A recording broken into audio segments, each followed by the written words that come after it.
ക്രിക്കറ്റുകാരൻ പറയില്ലേ, നാളെ നാളെ നാളെ കേരളത്തിന്റെ ബമ്പർ മുഖ്യമന്ത്രി നാളെ പ്രഖ്യാപിക്കും എന്ന് ഹൈക്കമാൻഡും ലോ കമാൻഡും KPCC ഒക്കെ പ്രഖ്യാപിച്ചുകൊണ്ടിരിക്കുന്നതല്ലാതെ ഇന്നും ഒന്നും ആയില്ല എന്നുള്ളതാണ്. ഇന്ന് 10ാം ദിവസമാണ്. 10ാം ഉദയത്തിനെങ്കിലും എന്തെങ്കിലും നടക്കുമെന്ന് വിചാരിച്ചു, പക്ഷെ നടന്നില്ല. അപ്പോൾ ഇതിന്റെ പിന്നിൽ ഒരുപാട് നിഗൂഢതകൾ ഉണ്ടെന്നുള്ളതാണ് പുറത്തു വരുന്ന കാര്യം. താല്പര്യങ്ങളുടെ സംഘടനമാണ് നടന്നുകൊണ്ടിരിക്കുന്നത്. ഹൈക്കമാൻഡിന്റെ താല്പര്യം, KC-യുടെ താല്പര്യം, പിന്നെ ഇവിടുത്തെ ചില രാഷ്ട്രീയ കക്ഷികളുടെ, പ്രത്യേകിച്ച് ലീഗിന്റെ താല്പര്യം, ഘടകകക്ഷികളുടെ താല്പര്യം, ലീഗിന്റെ താല്പര്യം, പിന്നെ സഭയുടെ താല്പര്യം, ഇങ്ങനെ പല താല്പര്യങ്ങൾ അതിനകത്തുണ്ട്. ഈ താല്പര്യങ്ങളെല്ലാം ചിലർ പരസ്യമായി അറിയിക്കുന്നു, ചിലർ രഹസ്യമായി അറിയിക്കുന്നു, പിന്നെ തെരുവിൽ നാടകത്തിലൂടെ അറിയിക്കുന്നു. അതൊക്കെയാണ് ഹൈക്കമാൻഡിനും രാഹുൽ ഗാന്ധിക്കും ദേഷ്യം വന്നത്. ഇത് ഒരിടത്തും ഇല്ലാത്ത വിധത്തിൽ തെരുവിൽ ഇങ്ങനെ ഇറങ്ങുന്നത് എങ്ങനെയാണ്? അപ്പോൾ ജനം തെരുവിൽ ഇറങ്ങിയതാണെങ്കിൽ തീർച്ചയായിട്ടും ജനം ഹൈക്കമാൻഡ് പറഞ്ഞു എല്ലാം നിർത്തിക്കോണമെന്ന് 3 പേരെയും വിളിച്ച് പറഞ്ഞപ്പം അത് ടപ്പെന്ന് നിൽക്കുകയും ചെയ്തു. ആരൊക്കെയോ കുത്തിത്തിരിപ്പുണ്ടാക്കുന്നതാണെന്ന് ഹൈക്കമാൻഡിന് മനസ്സിലായി. പക്ഷേ കാര്യം സീരിയസ് ആണ്. ലീഗ് പിണങ്ങിയാൽ വലിയ ഗുരുതരമായ പ്രത്യാഘാതങ്ങൾ ചിലപ്പോൾ ഉണ്ടാകുമെന്ന് ഹൈക്കമാൻഡിന് അറിയാം. ലീഗിനെ അനുനയിപ്പിക്കാനാണ് സമയം. ലീഗാണ് ഇതിന്റെ ഡിലേക്കുള്ള പ്രധാന കാരണം. ലീഗ് നേരത്തെ തുറന്നു പറയണ്ടേ, VD സതീശനെയാണ് ഞങ്ങൾക്ക് ആഗ്രഹം, അദ്ദേഹത്തിനെ തന്നെ ഞങ്ങൾക്ക് കിട്ടണം. അതുകൊണ്ട് കാര്യമില്ല. കാരണം ഹൈക്കമാൻഡിന് വേറെ ചില താല്പര്യങ്ങളുണ്ട്. KC-യെ ഇങ്ങോട്ട് അയച്ചിട്ട് അവിടെ ഒരു നോർത്ത് ഇന്ത്യയുടെ ഒരു ജനറൽ സെക്രട്ടറിയെ കൊണ്ടുവരണം, ഹിന്ദിക്കാരനായ ഒരു ജനറൽ സെക്രട്ടറി വരണം എന്നുള്ളത്, വർക്കിംഗ് ആയിട്ടുള്ള ഒരു general secretary, organising general secretary വരണം എന്നുള്ളതാണ് പ്രിയങ്കയുടെയും സോണിയയുടെയും താല്പര്യം. ഏതാണ്ട് ഹിന്ദി ബെൽറ്റിലെ എല്ലാ നേതാക്കളുടെയും താല്പര്യം അതാണ്. പ്രത്യേകിച്ച് ഹിന്ദി ബെൽറ്റിലാണ് ഇപ്പോൾ അവർക്ക് പ്രശ്നം. ഇപ്പോൾ കേരളത്തിൽ നല്ല ഭൂരിപക്ഷത്തോടുകൂടി വിജയത്തിൽ വന്നു. തമിഴ്നാട്ടിൽ വിജയമായി ഒട്ടി നിൽക്കുന്നതുകൊണ്ട് എന്തെങ്കിലുമൊക്കെ അവിടെ നേട്ടം ഉണ്ടാക്കാം. കർണാടകയിലും ഒരു സർക്കാർ നിൽക്കുന്നു, തെലങ്കാനയിലും സർക്കാരായി. ഇനി ആന്ധ്ര മാത്രമേ പ്രശ്നമുള്ളൂ. അവിടെ എന്തായാലും കുറച്ചൊക്കെ എന്തെങ്കിലും കിട്ടാം. ജഗൻമോഹനുമായിട്ടൊക്കെ ചോദിച്ച് നിന്നൊക്കെ അവസാനം എന്തെങ്കിലും കിട്ടും എന്നറിയാം. പക്ഷേ പ്രശ്നം മുഴുവൻ നോർത്ത് ഇന്ത്യയാണ്. നോർത്ത് ഇന്ത്യ ഏതാണ്ട് പൂർണ്ണമായും, ഇപ്പോൾ ബംഗാളും ആസാമും ഉൾപ്പെടെ വന്നതോടുകൂടി നോർത്ത് ഇന്ത്യ ഏതാണ്ട് പൂർണ്ണമായും, എന്ന് പറഞ്ഞാൽ നോർത്ത് ഇന്ത്യ മാത്രമല്ല, ഇന്ത്യ ഏതാണ്ട് ഇനി ഒരു 22% ബാക്കിയുള്ളൂ. ബാക്കി മുഴുവൻ BJP-യുടെ കയ്യിലായി എന്ന് വേണമെങ്കിൽ പറയാം. അപ്പോൾ ആ സാഹചര്യത്തിൽ കേരളത്തിലെ ഒരു ഉറപ്പുള്ള 17, 18, 19 സീറ്റ് വരെ കിട്ടുന്ന ആ ചാൻസ് 2029 കളയരുത് എന്നുള്ളത് ഹൈക്കമാൻഡിനും വളരെ താല്പര്യമുണ്ട്. അതാണ് ഈ ഡിലേ എല്ലാം വരുന്നത്. അല്ലെങ്കിൽ ഹൈക്കമാൻഡിന് തീർച്ചയായിട്ടും KC തന്നെയാണ് എന്ന് പ്രഖ്യാപിക്കാവുന്നതേ ഉള്ളതായിരിക്കും. ഹിന്ദി ബെൽറ്റിലുള്ള ഒരാളാണെങ്കിൽ ഹിന്ദി ബെൽറ്റിൽ കുറച്ചുകൂടെ ശക്തി നേടാൻ കഴിയും എന്നാണ് അവർ ഉദ്ദേശിക്കുന്നത്. കാരണം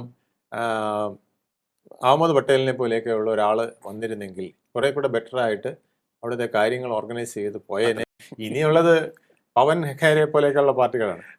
പവന്റെ ഗുണം ചെയ്യാത്തതാണ് ഈ പവൻ ഖേരയൊക്കെ. ഇവരെയൊക്കെയാണ് വെക്കുന്നതെങ്കിൽ വലിയ വിഷമം തന്നെയായിരിക്കും. സച്ചിൻ പൈലറ്റിനെയൊക്കെ നേരത്തെ ഈ സ്ഥാനത്തേക്ക് കൊണ്ടുവരേണ്ടതായിരുന്നു, ഓർഗനൈസിങ് ജനറൽ സെക്രട്ടറി ആയിട്ടൊക്കെ കൊണ്ടുവരേണ്ടതായിരുന്നു. ആ രാജസ്ഥാനിൽ അടിപിടി നടന്നപ്പോഴേ അന്നേ പറയേണ്ടതായിരുന്നു, ശരി ഗെലോട്ട് ഒരു തവണയും കൂടി ഇരുന്നോട്ടെ, വയസ്സായ ആൾ ഒരു തവണയും കൂടി ഇരുന്നോട്ടെ, അശോക് ഗെലോട്ട് അവിടെ ഇരിക്കട്ടെ, താങ്കളിങ്ങ് പോരെ, താങ്കൾക്ക് ഒരു ക്രൗഡ് പുള്ളർ എന്നുള്ള ഒരു പ്രത്യേക പിന്നെ കഴിവ് കണ്ടുകൊണ്ട് ഞങ്ങൾ നിങ്ങളെ ഇങ്ങോട്ട് കേന്ദ്രത്തിലേക്ക് എടുത്തിരിക്കുന്നു, ഓർഗനൈസിങ് ജനറൽ സെക്രട്ടറി ആയിട്ട് തരുന്നു എന്ന് പറഞ്ഞിരുന്നെങ്കിൽ സ്ഥിതി മാറിയേനെ. ഒരു ക്രൗഡ് പുള്ളറായിട്ട് അദ്ദേഹം നോർത്ത് ഇന്ത്യ മുഴുവൻ കോൺഗ്രസിന് വേണ്ടി പ്രവർത്തിച്ചേനെ. ഹേമന്ത് വിശ്വ ശർമ്മ അത് തന്നെയാണ്. പിന്നെ മമതാ ബാനർജി അങ്ങനെയല്ലേ പോയത്. മമതാ ബാനർജി കുറച്ച് മുമ്പായിരുന്നേ ഉള്ളൂ. പക്ഷെ ലീഗ് ഇപ്പം തുറന്നു പറഞ്ഞോളാം, ഞങ്ങൾക്ക് KC-യെ വേണ്ട എന്നുള്ളത് ഏകദേശം വ്യക്തമാക്കി. 10 വർഷത്തെ പട്ടിണി മാറണ്ടേ, അധികാര പട്ടിണി, അത് മാറ്റിയെടുക്കണമെങ്കിൽ നമ്മൾ പറയുന്ന ഫയലുകൾ ഒപ്പിടുന്ന ഒരു മുഖ്യമന്ത്രി ഉണ്ടാകുന്നതല്ലേ നല്ലത്. VD-യുടെ ലക്ഷ്യം ഒന്നേ ഉള്ളൂ, VD-ക്ക് ഇപ്പോൾ മുമ്പ് സംഭവിച്ച അപകടങ്ങൾ പറ്റരുത്. അദ്ദേഹത്തിന് നഷ്ടപ്പെട്ട ഒരുപാട് സ്ഥാനങ്ങൾ നഷ്ടപ്പെട്ടിട്ടുണ്ട്. KS-ന്റെ ആയാലും യൂത്ത് കോൺഗ്രസിൻ്റെ ആയാലും പിന്നെ മന്ത്രിയാകുന്ന അവസരങ്ങളിലുള്ളതായാലും 5 വർഷം MLA ആയിട്ടും അദ്ദേഹത്തിന് മന്ത്രിയാകാൻ പറ്റാത്ത ഒരുപാട് അബദ്ധങ്ങൾ പറ്റി. ആ അബദ്ധങ്ങളെല്ലാം കോൺഗ്രസിനകത്തെ ഗ്രൂപ്പ് കളികൾ കൊണ്ട് തനിക്ക് ഒറ്റപ്പെട്ടു പോയപ്പോൾ ഉണ്ടായതാണെന്ന് അദ്ദേഹത്തിന് അറിയാം. അപ്പോൾ ഇനി പിടിക്കാനുള്ള ബലമായ പിടുത്തം മുസ്ലിം ലീഗിനെയാണ്. മുസ്ലിം ലീഗ് പിടിച്ചാൽ കോൺഗ്രസിനകത്ത് പല വിധത്തിൽ മാറ്റങ്ങൾ വരുത്താൻ അദ്ദേഹത്തിന് അറിയാമെന്ന് ബുദ്ധിമാനായ VD സതീശൻ അറിയാം. അതുകൊണ്ടാണ് VD സതീശൻ മുസ്ലിം ലീഗിനെ പിടിച്ചിരിക്കുന്നത്. മാത്രവുമല്ല, മുസ്ലിം ലീഗ് നല്ലതാണെന്ന് പറഞ്ഞാലും നമുക്ക് കുഴപ്പമില്ല. കുറേ നാളായി ജനാധിപത്യപരമായി പ്രവർത്തിക്കുന്ന ഒരു സംഘടനയാണ്. പൊതുതെരഞ്ഞെടുപ്പുകളിൽ വരുന്ന ഒരു പ്രസ്ഥാനമാണ്, ജനങ്ങളുമായി ബന്ധപ്പെട്ട് നിൽക്കുന്ന ഒരു പ്രസ്ഥാനമാണ്. പക്ഷെ ജമാഅത്തെ ഇസ്ലാമിയെ വെള്ളപൂശിയപ്പോൾ അദ്ദേഹത്തിൻ്റെ മതേതരത്വം എവിടെ പോയി എന്ന് ചോദിക്കണ്ടേ? ആ ചോദ്യം പ്രധാനമാണ്. അതുപോലെ തിണ്ണ നിരങ്ങില്ല എന്ന് പറഞ്ഞപ്പോൾ അദ്ദേഹം പണക്കാട്ടെ തിണ്ണയും നിരങ്ങും, സെനഡിൻ്റെ തിണ്ണയും നിരങ്ങും. വെള്ളാപ്പള്ളിയുടെ കണിച്ചിക്കുളങ്ങലത്തെ തിണ്ണ നിരങ്ങില്ല, പക്ഷേ പെരുന്നയിലെ തിണ്ണയും നിരങ്ങില്ല എന്ന് മാത്രമായാൽ അതും പ്രശ്നമല്ലേ? ഇപ്പം ജനങ്ങളുടെ മുഖ്യമന്ത്രിയാണ് വി ഡി സതീശൻ എന്ന് പറയുന്നെങ്കിൽ, ജനങ്ങളുടെ നേതാവാണ് വി ഡി സതീശൻ എന്ന് പറയുന്നെങ്കിൽ, ഇവിടെ വോട്ട് ചെയ്തത് മുഴുവൻ ലീഗിന്റെ ആൾക്കാർ മാത്രമല്ലല്ലോ. ജനങ്ങൾ എല്ലാവരും കൂടെ വോട്ട് ചെയ്തത് എന്തിനാണ് എന്ന് കൂടെ ആലോചിക്കണം. 102 സീറ്റ് എന്തിനു കൊടുത്തു? ഇതുവരെ കോൺഗ്രസിന് കൊടുക്കാത്തതാണ് 102 സീറ്റ് എന്ന് പറയുന്നത്. പണ്ട് 77 കിട്ടിയെന്ന് പറഞ്ഞാൽ അത് അച്യുതമേനോന്റെ ഭരണത്തിന്റെ പ്രത്യേകത കൊണ്ട് കിട്ടിയതാണ്. ഈ കോൺഗ്രസ് ആയിട്ട് നേടിയ 102 സീറ്റ് ഇന്ന് ആദ്യമാണ്. അത് കോൺഗ്രസിന്റെ ഭരണം കൊണ്ടോ കോൺഗ്രസിന്റെ പ്രതിപക്ഷത്തെ മികവ് കൊണ്ടോ കൊടുത്തതല്ല. ഈ മാർക്സിസ്റ്റ് ഭരണം, 10 വർഷത്തെ മാർക്സിസ്റ്റ് ഭരണം മാറണം, പിണറായിയുടെ ഭരണം മാറണം, പിണറായി വിരുദ്ധ തരംഗം കേരളത്തിൽ ഉണ്ടായതിന്റെ ഒരു നേട്ടമാണ് ഈ 102 സീറ്റ്. ഓക്കെ, ഇത് കിട്ടിയത് ലീഗും പിന്നെ കേരള കോൺഗ്രസും മാത്രം വിചാരിച്ചുകൊണ്ടല്ലോ. ഇത് ഹിന്ദുക്കൾ ഉൾപ്പെടെ ഉള്ളവർ വോട്ട് ചെയ്തിട്ടുണ്ട്. എന്തുകൊണ്ട് 14 ഒരു സീറ്റ് മാത്രം കിട്ടിയ തിരുവനന്തപുരത്ത് ബി ജെ പിയുടെ ഒരു കോട്ട എന്ന് നമ്മൾ പറയാവുന്ന, അല്ലെങ്കിൽ LDF കോട്ടയും ബി ജെ പിയുടെ കോട്ടയും മാത്രമെന്ന് പറയാവുന്ന തിരുവനന്തപുരത്ത് 7 സീറ്റ് എങ്ങനെ കോൺഗ്രസിന് കിട്ടി? 7 സീറ്റ് കൊടുത്തത് ഇവിടുത്തെ മെജോറിറ്റി വരുന്ന ഹിന്ദു വിഭാഗം തന്നെയാണ്. തെക്ക് ഉള്ള സംസ്ഥാന ജില്ലകളിലെല്ലാം അങ്ങനെയാണ് കിട്ടിയിട്ടുള്ളത്. അപ്പോൾ ചെക്ക് മാത്രമല്ലേ, വടക്കും എല്ലാം ഇത്രയും തമ്പിങ് മെജോറിറ്റി കിട്ടണമെങ്കിൽ തീർച്ചയായിട്ടും ഒരു ന്യൂനപക്ഷ പോളറൈസേഷൻ കൊണ്ട് മാത്രം സാധിക്കില്ല. അത് ഹിന്ദുക്കൾ ഉൾപ്പെടെയുള്ളവർ വോട്ട് ചെയ്തിട്ടുണ്ട്. ആ വോട്ടിൽ അവരുദ്ദേശിച്ചത് തീർച്ചയായിട്ടും ഒരു കാരണവശാലും ഒരു ചെറിയ അബദ്ധം പോലും പറ്റരുത്. ഇത്തവണ പിണറായി തെറിച്ചു പോകണം, വരുന്നത് ഒരു സ്ട്രോങ് ഗവൺമെൻറ് ആയിരിക്കണം. അതിന് 72, 73 ഒന്നും സീറ്റ് കൊടുത്താൽ പോരാ, ഒരു ഹ്യൂജ് മെജോറിറ്റി കൊടുക്കണമെന്ന് വിചാരിച്ച് കൊടുത്തത് തന്നെയാണ് 102 സീറ്റ്. ജനങ്ങളുടെ ഒന്നാകെയുള്ളൊരു നിശ്ചയദാർഢ്യമാണ്. ഈ നിശ്ചയദാർഢ്യത്തിൽ വി ഡി സതീശനാണ് നേതാവെന്ന് ആര് പറഞ്ഞു? കോൺഗ്രസ് പറഞ്ഞിട്ടില്ല, UDF പറഞ്ഞിട്ടില്ല. അന്നും നമുക്കെല്ലാം, അല്ലെങ്കിൽ ഇവർ പറയണം നേരത്തെ വി ഡി സതീശനായിരിക്കും മുഖ്യമന്ത്രി. ഊഹിക്കാൻ പറ്റില്ലല്ലോ. 3 പേര് അവിടെ കിടക്കുകയല്ലേ. 3 5 പേരുണ്ടായിരുന്നു. ആ 5 പേരിൽ തരൂർ പോയി, അത് കഴിഞ്ഞിട്ട് സുധാകരനും പോയി. ബാക്കി 3 പേരുണ്ടെന്നുള്ളത് നമുക്ക് എല്ലാവർക്കും അറിയാമായിരുന്നല്ലോ. അവസാനം നൂൽ കെട്ടി ഇറക്കുമെന്ന് നമ്മൾ വരെ പറഞ്ഞിട്ടുണ്ടല്ലേ.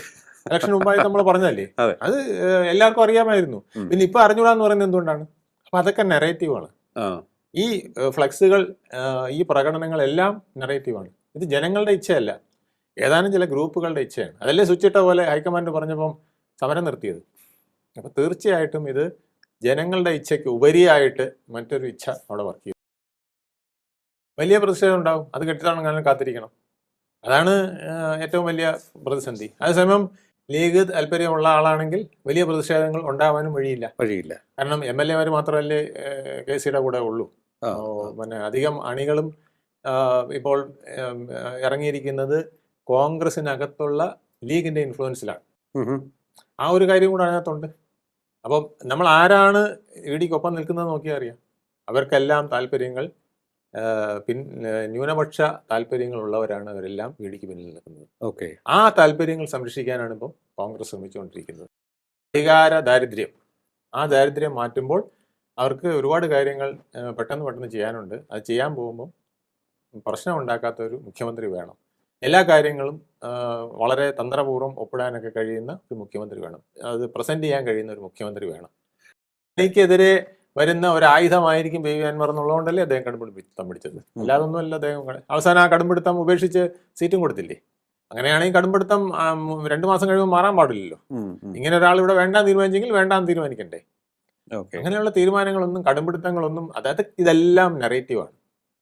വി ഡി സതീശൻ അത്തരത്തിൽ വലിയ ഒരു കടുംപിടുത്തക്കാരനാണ് എന്ന് സൃഷ്ടിച്ചെടുത്തതാണ്. ഇവിടെ പല കാര്യങ്ങളിലും രമേശ് ചെന്നിത്തലയും കടുംപിടുത്തം കാണിച്ചിട്ടുണ്ട്, KC വേണുഗോപാലും കടുംപിടുത്തം കാണിച്ചിട്ടുണ്ട്. AK ആന്റണി ഇതിനേക്കാൾ കടുംപിടുത്തക്കാരനായിരുന്നു. പല കാര്യങ്ങളും AK ആന്റണി എന്തെല്ലാം കാര്യങ്ങൾ കടുംപിടുത്തത്തോടെ തുറന്നു വന്നിട്ടുണ്ട്. അന്നൊക്കെ ലീഗിന്റെ അതിർത്തി വന്നിട്ടുള്ളതാണ്. രമേശ് ചെന്നിത്തലയ്ക്ക് അപ്രസക്തനായിരുന്നു, പക്ഷെ ഇപ്പം കോംപ്രമൈസിങ് കാൻഡിഡേറ്റ് ആയിട്ട് വരാനുള്ള ഒരു യോഗ്യത വരുമോ എന്നായിട്ടുണ്ട്. കാരണം ഹൈക്കമാൻഡിന് വി ഡി സതീശനെ പിന്നെ പിണക്കിയാൽ ഉണ്ടാകുന്ന ഇവിടുത്തെ ചില പ്രത്യാഘാതങ്ങൾ ലീഗ് വഴി അവർക്ക് സംശയം വന്നിരിക്കുന്നു. ഇപ്പോൾ വയനാട് പോസ്റ്റുകൾ പ്രത്യക്ഷപ്പെട്ടിരിക്കുകയല്ലേ, അതെ. വയനാട് ഒരു അമേഠിയായി മാറും. അമേഠിയായി മാറിക്കഴിഞ്ഞാൽ എന്ന് പറഞ്ഞാൽ പ്രിയങ്ക ഇനി ഇങ്ങോട്ട് വരണ്ട, വന്നാൽ തോറ്റ്, ആ ഒരു തുറുപ്പ് ചീട്ടിൽ പിടിച്ചുകൊണ്ടാണ് ഇപ്പോൾ ലീഗ് കളിക്കുന്നത്. ഇത് കാലം മറ്റേ ആളെ വെട്ടിയല്ലോ എന്ന് പറഞ്ഞ് VD ചിലപ്പം പിന്നെ ഒതുങ്ങിയേക്കാം. VD സതീശന് ഒതുങ്ങും, മുസ്ലിം ലീഗ് ഒന്ന് ഒതുങ്ങി തന്നാൽ ചിലപ്പോൾ കോംപ്രമൈസ് കാൻഡിഡേറ്റ് ആയിട്ട് വന്നാലോ എന്നൊരു അവർക്ക് അതിനകത്ത് വലിയ പ്രശ്നമില്ല. ഏകദേശം കാര്യങ്ങളൊക്കെ നമുക്ക് ഉദ്ദേശിക്കുന്ന പോലെ കൊണ്ടുപോകാൻ പറ്റുമെന്നറിയാം. പിന്നെ ഒരു ടൈം ഇത് കഴിയുമ്പോൾ VD സതീശനെ മാറ്റി രമേശ് ചെന്നിത്തല മാറ്റി VD സതീശന് വന്ന് കയറാം എന്നൊരു സാധ്യതയും നമ്മൾ നോക്കുന്നുണ്ട്. ഇപ്പോൾ 29 പാർലമെന്റ് ഇലക്ഷൻ വരുമ്പോൾ കേരള മുഖ്യമന്ത്രി രമേശ് ചെന്നിത്തല മത്സരിക്കുന്നു, ഏതെങ്കിലും ഒരു പ്രധാനപ്പെട്ട സീറ്റിൽ ഒരു പ്രധാനപ്പെട്ട സീറ്റിൽ മത്സരിച്ചുകൊണ്ട് അദ്ദേഹം കേന്ദ്രത്തിലേക്ക് പോവാം. അങ്ങനെയും സാധ്യതയുണ്ട്. ഈ പ്രശ്നങ്ങളിലേക്ക് കൂടുതൽ പോകും. പക്ഷെ ഒരു കാര്യമുണ്ട്, ലീഗിന് ഇത്ര പറഞ്ഞാൽ അവർ 5 മിനിറ്റ് കൊണ്ട് പ്രഖ്യാപിക്കും, ഇത്രയെന്ന് പറഞ്ഞാൽ അവരും 2 മിനിറ്റ് കൊണ്ട് പ്രഖ്യാപിക്കും. അവർ കടുത്ത വകുപ്പുകൾ, പ്രധാനപ്പെട്ട വകുപ്പുകളെല്ലാം തങ്ങൾക്ക് കിട്ടണം എന്ന് നിർബന്ധം പിടിക്കും. അതായത് മുഖ്യമന്ത്രി ഞാൻ കൊടുക്കുന്ന ഫയലുകൾ ഒപ്പിടില്ലെങ്കിൽ മുഖ്യമന്ത്രിക്ക് ബുദ്ധിമുട്ടുണ്ടാകുന്ന വിധത്തിൽ ചില വകുപ്പുകൾ എൻ്റെ കയ്യിൽ ഇരിക്കണം. അപ്പോൾ കോംപ്രമൈസിന് വരും. ആ കോംപ്രമൈസാണ് അവിടെ ലീഗ് ആഗ്രഹിക്കുന്നത്. ഉപമുഖ്യമന്ത്രി സ്ഥാനം വേണമെന്ന് ആവശ്യപ്പെടാം. കാരണം ഇവിടെ ഇത്രയും വലിയ നാടകം നടക്കുമ്പോൾ പിന്നെ ഞങ്ങൾ എന്തിനു മാറി നിൽക്കണമെന്ന് അവരും വിചാരിക്കും. അവർ മാറി നിന്നിട്ടൊന്നുമില്ല. ആദ്യം മുതലേ അവർ ഇതിനകത്തെ ഡിലേയുടെ പ്രധാന കാരണം അവരാണ്. ഇപ്പോൾ അവർ പറയുന്നുണ്ട് ഉടക്കി സ്വാമി തേങ്ങ എന്ന് പറയുന്നുണ്ടെങ്കിലും ഇത് ഉടയ്ക്കാൻ ഇത്രയും നാളും താമസം വരുത്തിയത് അവർ തന്നെയാണ്. കാരണം അവർക്ക് വ്യക്തമായ താല്പര്യങ്ങളുണ്ടായിരുന്നു. ഞങ്ങൾക്ക് ഒരു താല്പര്യവുമില്ല, അവരവരുടെ മുഖ്യമന്ത്രിയെ പ്രഖ്യാപിച്ചോട്ടെ എന്ന് പറയുമെങ്കിലും അണ്ടർഗ്രൗണ്ടിൽ കൂടെ പ്രിയങ്ക വഴിയും സോണിയ വഴിയും ഒക്കെ അവർ പല വിധത്തിൽ മെസ്സേജുകൾ അവിടെ എത്തിച്ചിരുന്നു. പ്രിയങ്ക വഴിയാണ് മെസ്സേജ് എത്തിരുന്നത്. ഇപ്പോൾ അവസാനം സോണിയ ഇടപെട്ടപ്പോഴും അവർ പറഞ്ഞു, ഇല്ല, ഞങ്ങൾക്ക് VD സതീശൻ തന്നെ വേണം.